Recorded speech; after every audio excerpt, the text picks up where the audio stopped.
Raw, uncut, and unapologetic. Welcome to Men Talking Mindfulness.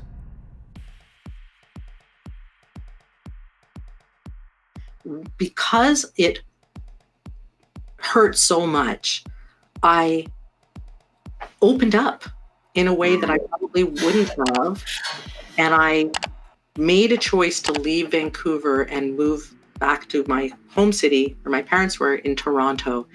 And intriguingly, that was the beginning of a brand new life for me. Like, the person that I am today, I can trace back to that moment of heartbreak. And if it hadn't have been so painful, I wouldn't have gone. I would have found a way back. I would have clung. That's our tendency, is to cling to what we know, that, as it were, that what we know. So that's in terms of that story, that whole idea that we don't want to feel discomfort, which is what that is. But when we can recognize that this is breaking us open to new possibilities, we can feel that discomfort and not let it stop us. Feel adversity, know it. We're not trying to ignore it. This is what's really important. Like, when pain happens, the body handles thoughts differently than it handles emotions. Is it okay if I keep going? I know I'm talking. Oh, no. Yeah. Jump in when you want to interject. The body handles thoughts totally differently than it handles emotions. So a thought, that person hates me. If only I had done this better. Oh, why didn't I bring them tofu? I forgot they were vegan. Oh, shoot. Oh, no. Like, why? I thought a burger was damn.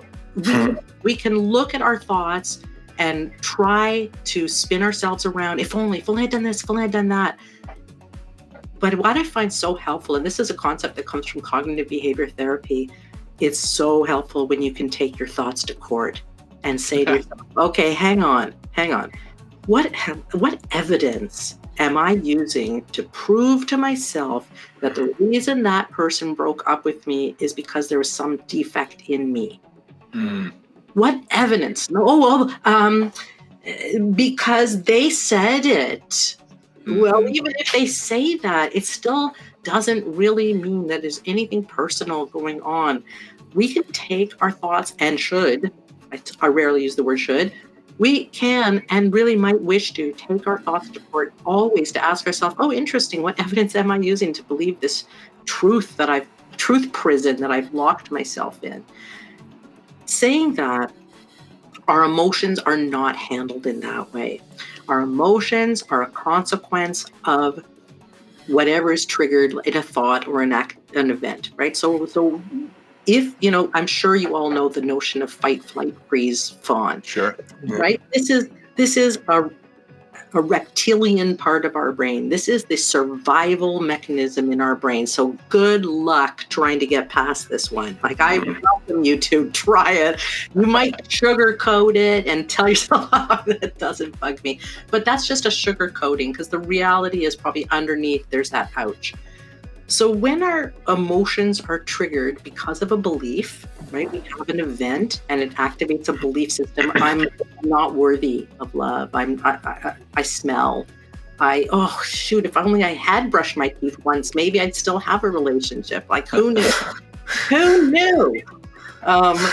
Whatever, but those are really all just intellectual concepts.